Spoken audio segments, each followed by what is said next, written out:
The first time Madeline Pierce called my father an eyesore, she did it standing on our dock like she owned the water under her heels. The second time she did it, my dad was in his wheelchair, his hands shaking around a fishing rod, and her HOA security guard was reaching for the chair handles like he was about to drag him away. 48 hours later, Willow Ridge Estates.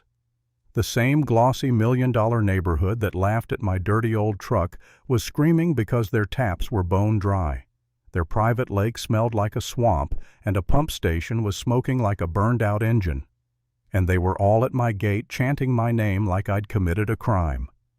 I'm Ethan Carter, and I didn't sabotage their water. I just stopped saving it. I inherited 800 acres when my grandfather passed rolling land. Old fence lines, a long private stretch of creek, and a bowl of water in the middle of it that everyone around here likes to call the lake, like it fell from the sky as a luxury amenity. It didn't. It's fed by the same creek that's been cutting through our land since before Willow Ridge was a PowerPoint presentation and a sales office with free cookies. I grew up in that water. I learned to read it the way some people read faces, flow color, smell, the way the surface changes when something's wrong. And my dad, Frank Carter, he spent his whole life studying it. Limnology, lakes ecology balance. He used to be the guy in a university lecture hall flipping through slides teaching students about invasive species and algae blooms and how a system collapses when people treat nature like a decoration. Then he had a stroke. Took his speech down to slow, careful words, took his right side and left him with a body that didn't cooperate, but it didn't take his mind. That mind stayed razor sharp. The wheelchair was just the price of keeping him here. After my inheritance, I moved back full-time, partly because the land mattered, partly because my dad needed me. I took consulting gigs when I could: water systems, infrastructure security, emergency planning. Funny how people hear farmer when you say you live on acreage like it automatically means you're clueless. I'll admit, I look like a guy who spends his day in mud. I do. But I've also spent my life around pumps, pressure curves, filtration failures, and the kind of small mistakes that turn into big disasters. Willow Ridge didn't care about any of that. They cared that my fence wasn't painted white and my truck didn't match their Teslas. They also cared obsessively about their lake. They built their whole identity around it. Weddings by the water-glossy drone shots on their HOA newsletter, little paddle boats and sunset socials, a walking path with cute signs about wildlife. They didn't understand the only reason that water stayed clear enough to take selfies in was because every morning at 4 a.m., my dad would roll down to that dock with me and do something the HOA thought was trashy. He'd fish. Not the weekend beer and cooler kind of fishing. Management. He'd pull out invasive fish and the big predators that had overgrown the ones that were turning the lake into a biological blender. He'd take samples water temp dissolved oxygen turbidity. He'd keep the ecosystem from tipping. He did it quietly because my dad isn't the kind of man who needs applause and because he'd already clocked something years ago that made him cautious. Willow Ridge wasn't just enjoying the lake. They were feeding it. They had quietly redirected part of the creek, my creek, into their community water feature. They built a small intake, a pump station, a filtration setup meant to keep the lake sparkling, and then they tied that same system into their irrigation network. That lake wasn't just their view, it was their water, their lawns, their fountains, their lush landscaping. And they did it like it was normal, like water is something you buy with a monthly HOA fee. I didn't start a war over it at first. I had enough going on. I had a dad I didn't want stressed. I had land to maintain. So we kept doing what we'd always done, keep the lake balanced, keep the creek healthy, mind our business. Until Madeline Pierce decided my business was her business. She was HOA president in the way a bulldozer is a vehicle loud, heavy, and convinced the world is supposed to move for it. Perfect hair, perfect teeth, pastel blazer, even when it was 90 degrees, and that tight smile people wear when they're about to ruin your day with polite concern. The first time she came onto my property, I watched her heels sink into mud and I almost laughed. She didn't. She pointed at my dad on the dock like he was a stain on her brochure and said, "We've had complaints." Complaints. About a disabled old man fishing at dawn. She said his equipment looked like medical waste. The oxygen meter, the sample bottles, the little bucket she called it, disgusting. Then she waved a folder like it was a weapon and told me Willow Ridge's bylaws prohibited medical apparatus in recreational areas. I stared at her, waiting for the punchline. There wasn't one. I said, "This isn't your recreational area, it's my dock." She blinked like I'd spoken a foreign language, then said, "The lake is a community amenity." I felt my jaw tighten. "The lake sits in the middle of my land," I said slow. "It's not an amenity, it's water." She tilted her head and gave me that tight, sweet smile. "Mr. Carter," she said, like she was explaining something to a toddler, "we need to maintain property values." My dad, sitting there with his hands on the rod, looked up at her, and in the softest voice he could manage, he said, "If you ban this, the lake will change." Madeline laughed. Actually laughed. "Sir," she said, "the lake is maintained by our filtration system. We have technology." My dad just stared at her like he was watching someone walk toward a cliff. I should have ended it right there. I should have told her to get off my property and that if she came back I'd call the sheriff for trespassing. But I also knew how these people worked. They didn't stop. They escalated. And in this neighborhood the HOA was basically a little kingdom. They handed out fines like candy. They bullied contractors, pressured cops, played politics with the county. So when she left that day, she didn't just leave. She left a threat hanging in the air. 2 mornings later, I heard yelling. Real yelling, high, sharp, panicked. I ran out, boots half-laced, and I saw Madeline on the dock again this time with 2 HOA security guys beside her.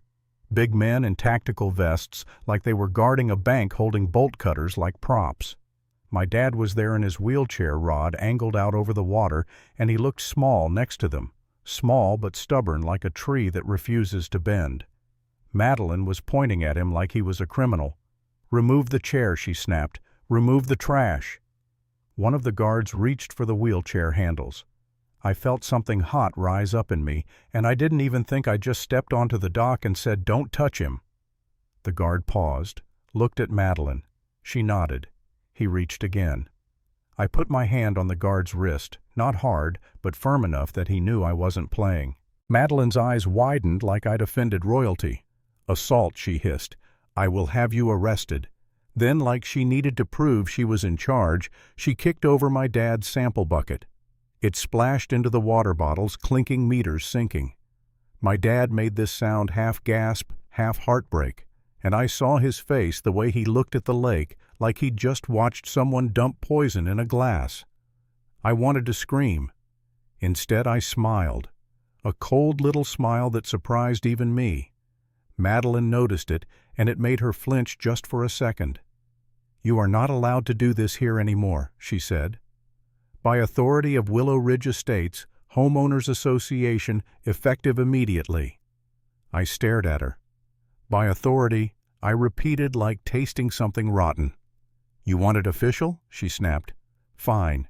You want paperwork? I'll bury you in paperwork."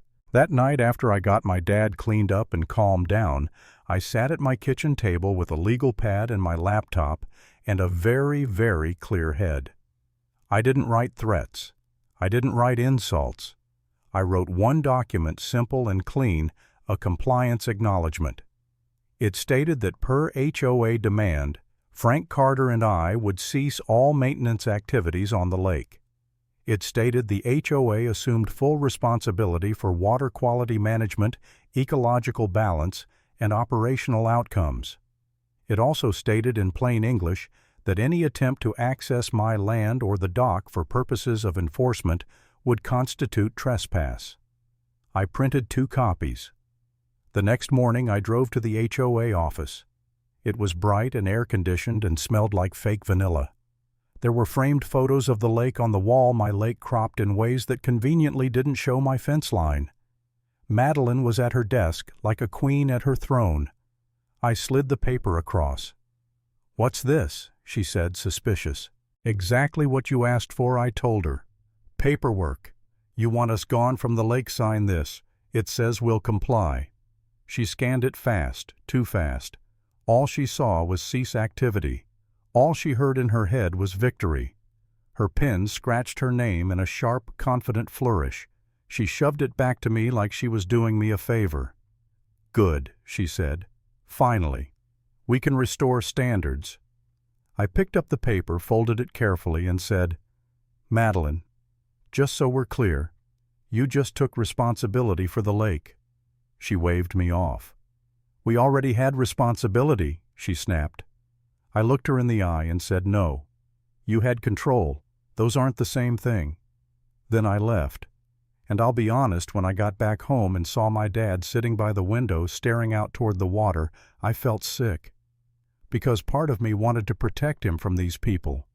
But another part of me, the part that watched Madeline kick over his equipment, wanted her to learn the lesson the hard way. My dad's voice in my head kept repeating, if you ban this, the lake will change. He wasn't threatening. He was warning. The first day after we stopped, the lake looked the same. Still pretty. Still blue enough for their drone shots. Still calm. Madeline probably toasted herself with a glass of something expensive, feeling like she'd put the hillbilly problem in its place. The second day I started seeing it. A sheen near the intake area. A thicker green band along the shoreline where the invasive fish used to stir up sediment. My phone buzzed with a text from Kyle Bennett, an engineer buddy of mine who owed me a favor. You seeing the readings, I hadn't sent him anything, which meant he was watching the same public water dashboard the HOA used for their community transparency. I replied, yeah, it's climbing. He sent back slime loads gonna choke that nano system. Phase 1 failure in 2448. I stared at the screen and felt my stomach drop. Nanofiltration looks impressive on brochures, but it has weaknesses. It's great at certain particles, certain contaminants. It's not built to handle a sudden surge of organic viscosity, thick, snotty algae and biological goo that forms when a lake tips out of balance. My dad managed the fish, which managed the algae. Remove him, remove balance. It's not magic. It's science. But to Madeline, science was just a word she used when she wanted to sound smart. That evening I drove my truck along the edge of my property and listened. If you've been around pump stations, you can hear trouble before you see it. The hum changes, the cadence, the way it strains like an animal trying to breathe through a clogged throat. I heard it higher pitch, irregular cavitation starting. That's when water vapor bubbles form inside the pump, implode, and chew up the impeller like a grinder. It's what happens when you push a system beyond what it can handle. And I knew in my bones what Madeline would do next, because people like her don't respond to warning signs by slowing down. They respond by demanding more. Sure enough, the next morning Willow Ridge's group message went wild. Lawn sprinklers sputtering, shower pressure weak, someone's fancy fountain making a sad gurgling noise. Then an HOA announcement. Minor calibration of filtration and irrigation systems. Please remain calm. Please remain calm, like they were in charge of a spaceship. I was standing in my kitchen reading that when my phone rang. Unknown number. I answered. Ethan Carter, a man's voice asked. This is Sheriff Tom Briggs. My shoulders tensed. Yeah, I said. What's up, Sheriff? He cleared his throat like he was uncomfortable. I'm at Willow Ridge. Ms. Pierce is reporting a potential interference with their water infrastructure. I laughed once sharp. Interference, I repeated. Sheriff, I'm on my land. I haven't touched their infrastructure. He sighed. She says you threatened them. She says you're restricting access. I'm restricting access to my property, I said. That's called owning land. There was a pause. Then he said quieter. She wants me to come out there. Come, I said. Bring your badge. Bring your notebook. Because if you step onto my land without a warrant, that's a problem too. He didn't like that. Don't make this harder than it needs to be, he warned. I stared out my window at my dad in his wheelchair, hands folded, looking tired. Sheriff? I said, my voice low. It's already hard. She made it hard when she put her hands on my father. He didn't respond to that. He just said, I'll be there in an hour. When he arrived, he wasn't alone. Madeline was with him, of course, hair-perfect blazer, crisp like she was about to attend a brunch, not accuse someone of a crime. Behind her, a small crowd of residents followed, like she was leading a parade, men in polos, women with sunglasses perched on their heads, phones ready to record. I stepped out onto my porch and met them at the gate. Madeline pointed at me like she was indicting me in court. "There he is," she announced, "the one threatening our community." Sheriff Briggs looked tired. "Mr. Carter," he started. I held up a hand. "Before you say anything, I told him you should know something. That pump station you're all so proud of, it's about to fail." And if she's been increasing pressure to compensate for clogging, Madeline cut me off with a laugh. "Don't listen to him," she said to the crowd loud enough for everyone to hear. "He's trying to sound smart. Our engineers are handling it." I leaned forward a little. "Madeline," I said, "turn it off. Now. Let the system rest. If you keep pushing, seals will melt." The crowd murmured. Sheriff Briggs frowned like he was trying to decide whether to take me seriously. Madeline's smile widened ugly now. "I don't take orders from you," she said. "I take orders from the bylaws, and they say you're out. So you're out." Then she turned to Sheriff Briggs and said, "Sweet as sugar. He threatened our staff. I want a report filed." I stared at her and realized something: she didn't care about water. She cared about winning, and she would burn the entire neighborhood down just to watch me lose.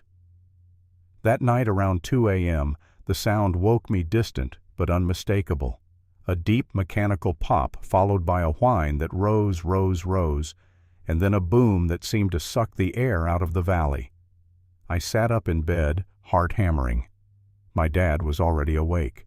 He looked at me from the doorway, his face pale in the dim light, and he whispered, "It happened." I didn't need to ask what. I drove out at first light, not onto their property, but along the line where I could see the trees beyond the fence. Smoke curled up into the morning sky. Dark, oily. The kind of smoke that comes from electrical failure and burned insulation. My phone started buzzing non-stop. First, Kyle Phase 1 confirmed. Pump station failure. Then another number. Then another. Then my gate camera pinged. Motion detected. A lot of motion. When I pulled into my driveway, there they were. Dozens, maybe 50. Residents from Willow Ridge pressed up against my gate shouting. Someone had brought a megaphone. Someone had brought a poster board that said, "Water Thief" in big block letters. Madeline stood at the front like a conductor, her face flushed with righteous fury. Her phone pointed at me the moment I stepped out of my truck. "There he is," she screamed. "He did this." And suddenly it didn't feel like a neighborhood dispute anymore. It felt like a mob. People you've never met. People who waved at you once, now staring at you like you're a monster because their lawn is turning brown.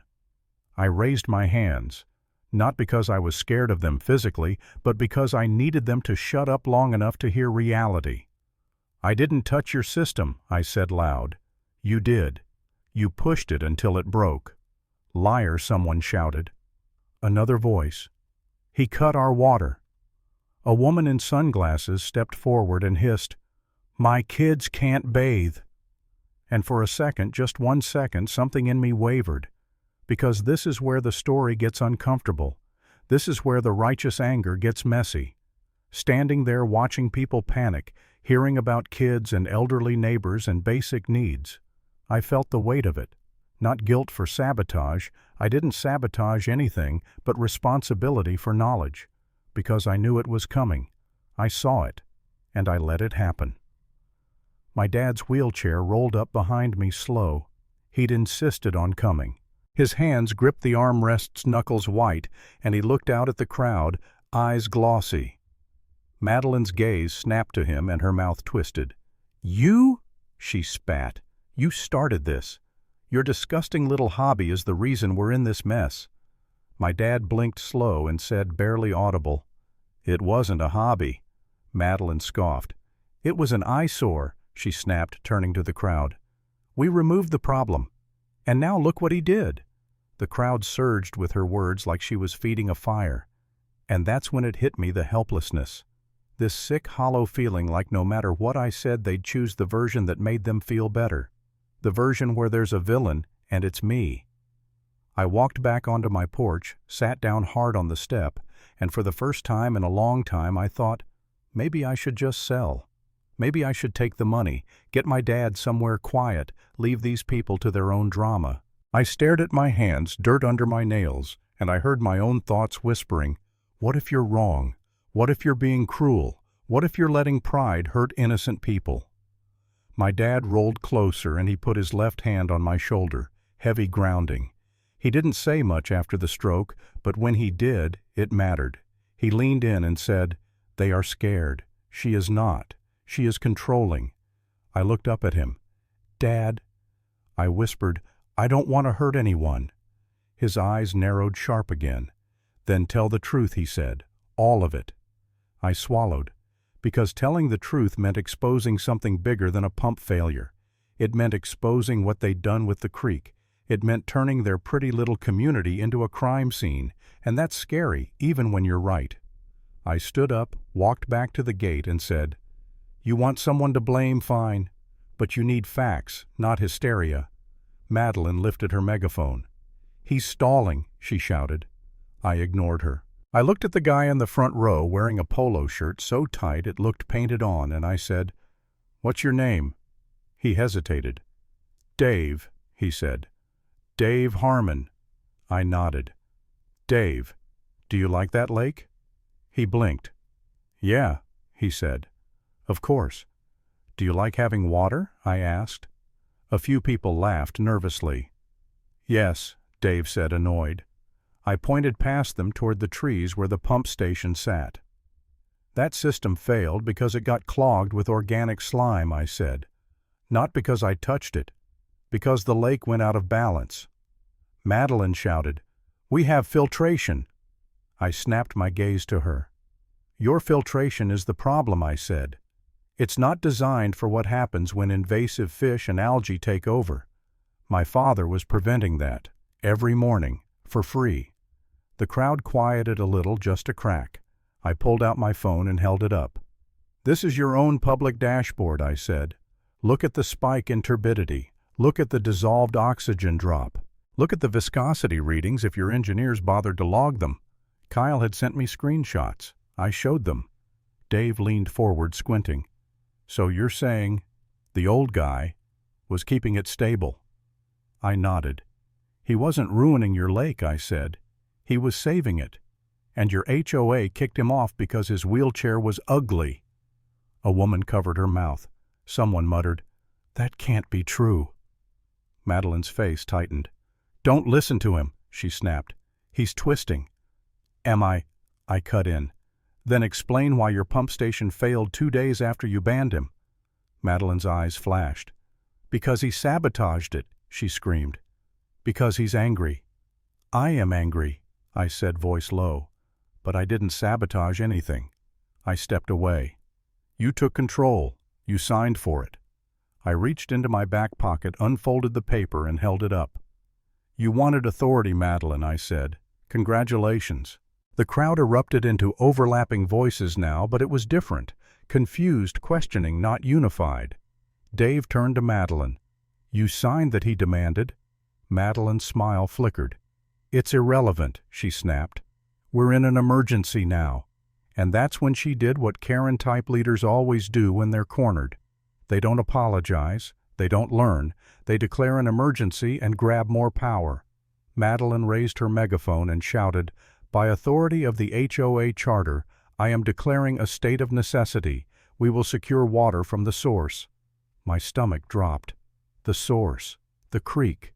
My creek. She turned and pointed toward my fence line. "Bring the equipment," she ordered. "Cut the gate. We're taking water now." I stared at her. "Madeline?" I warned, "Don't you dare." Sheriff Briggs stepped forward, palms out. "Ma'am," he said, voice strained. "You can't just—" "Sheriff," she snapped, spinning on him, "do your job. He's withholding water from children." Sheriff Briggs looked like a man trapped between two bad options. I saw it in his eyes, fear of the HOA's influence, fear of the crowd, fear of being blamed. Then I heard it, the metallic clack of bolt cutters. One of the security guys moved to my fence.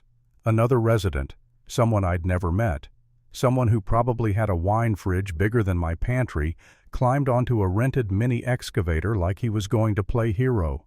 The crowd cheered. My blood went cold. Because that fence line wasn't just property. That creek corridor was protected. Old land grants watershed restrictions, the kind of thing that gets real agencies involved real fast. And even if you ignore the law, you can't ignore physics. You start hacking into a creek system without planning, you don't just take water. You destabilize banks. You contaminate. You can kill downstream habitats. You can trigger erosion that takes out roads. It's not a garden hose you can tap. I didn't run at them. I didn't tackle anyone. I did something Madeline never expected from a farm guy. I pulled a satellite phone from my jacket pocket, an old tool from my consulting work, and I hit one button. The excavator's bucket was already scraping soil when I spoke calm and clear. "This is Ethan Carter. I'm reporting an active breach attempt at a protected watershed intake zone on Carter land. HOA-led crowd-heavy equipment, unauthorized diversion." Madeline heard me talking and laughed like it was a joke. "Who are you calling?" she shouted. "Your mommy."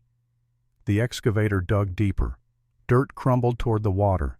My heart hammered, but my voice stayed steady. "They are cutting into a restricted corridor," I said into the phone. "Immediate response requested." Then for the first time I raised my voice and shouted at the crowd, "Stop! 1 more inch and you're committing a federal offense." They hesitated just a beat. Not because they respected me, but because the words sounded too big to ignore. Madeline, of course, filled that hesitation with poison. "He's bluffing," she screamed. "He's just trying to scare you. Keep going." The excavator moved again, and then the air changed. At first it was a low thump you felt in your chest more than you heard. Then it got louder, deeper. The trees trembled. People turned their heads toward the horizon, confused, shielding their eyes. A helicopter crested the ridgeline like a shadow with teeth. The rotor wash hit the clearing and sent dust spiraling up in a violent cloud. The crowd didn't cheer anymore. They backed up. Phones went up, but hands shook. The sheriff's mouth fell open. Madeline's face went blank, like her brain couldn't process a reality where she wasn't the loudest thing in the room. Black SUVs rolled in behind the helicopter's landing zone tires, crunching gravel doors opening like punctuation. Men and women stepped out in uniforms I'd only seen in briefings, moving with the kind of calm that comes from being the person who ends chaos for a living. One of them, tall, broad shoulders, no wasted motion, walked straight toward Madeline, then past her like she wasn't even important enough to address first. He looked at me, then at the excavator, then at the cut fence line. "Ethan Carter," he asked. I nodded once. "Director Marcus Reed," he said, flashing credentials so fast the crowd barely saw them. Then he turned finally and looked at Madeline Pierce. And the way he looked at her, it wasn't anger. It was something worse. It was the look you give a person who has confused authority with immunity. "Ma'am," he said, voice flat, "step away from the equipment." Madeline snapped out of her shock and puffed up like a threatened bird. "I'm the HOA president," she insisted. "This is a community emergency. We have rights. You have none here." Director Reed cut in. "You are currently directing an unauthorized alteration of a protected water source." The crowd murmured, afraid now. Madeline's cheeks flushed. Protected, she scoffed, trying to laugh. "It's just a creek." Director Reed's eyes narrowed. "It's not just a creek," he said. "It's part of a regulated watershed corridor. And you are standing on private land you were explicitly warned not to enter." He looked at Sheriff Briggs. "Sheriff," he said, "why is this crowd not dispersed?" Sheriff Briggs swallowed hard. "They said it was an emergency," he mumbled. Director Reed didn't even blink. "It is an emergency," he said, "because you allowed it to become one." Then he looked back at Madeline. "Hands behind your back," he said. Madeline laughed shrill. "You can't arrest me," she screamed.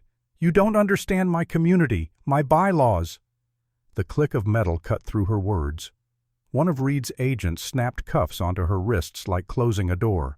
Madeline's scream hit a higher pitch, then fractured into sputtering disbelief. "This is illegal," she shrieked. "This is harassment. I will sue you. I will." Reed leaned in just enough for her to hear, and I heard it too, and it was cold as winter water. "You're not in charge anymore." The crowd went silent.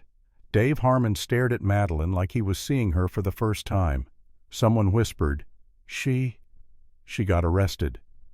And in that silence my dad rolled forward slow, the wheelchair tires crunching gravel. He stopped beside me, eyes on the lake in the distance, the place he'd cared for like a living thing. Director Reed noticed him, and his expression softened a fraction. "Frank Carter?" he asked, respectful. My dad nodded barely. Reed turned to the crowd and said loud enough for everyone, "This man's work kept your system stable. Your HOA removed him for cosmetic reasons. Your HOA then pushed an infrastructure system beyond design limits and caused a failure. This incident is now under federal review." Madeline tried to twist around in the cuffs, still yelling, but the words didn't land anymore. They slid off the air like rain off glass. Reed motioned, and agents stepped between the crowd and my fence line. The excavator was shut down. The bolt cutters were taken. Sheriff Briggs looked like he wanted to disappear into the dirt. And me, I didn't feel triumph. I felt something heavier. Relief, yes. Anger still. But mostly I felt tired, because none of this needed to happen. All Madeline had to do was not treat a disabled old man like trash. All she had to do was listen when my dad said the lake would change. But she couldn't. She had to win. Reed started walking Madeline toward the SUV. She kept barking, "I'm the HOA president," like it was a spell. The door opened. Her words echoed once more into the clearing. Then the door shut hard. The sound was final. And right then I turned to my dad, and he looked at me with that sharp mind behind tired eyes, and I knew the story was over. Less and power means nothing when you're wrong, and nature always collects its debt.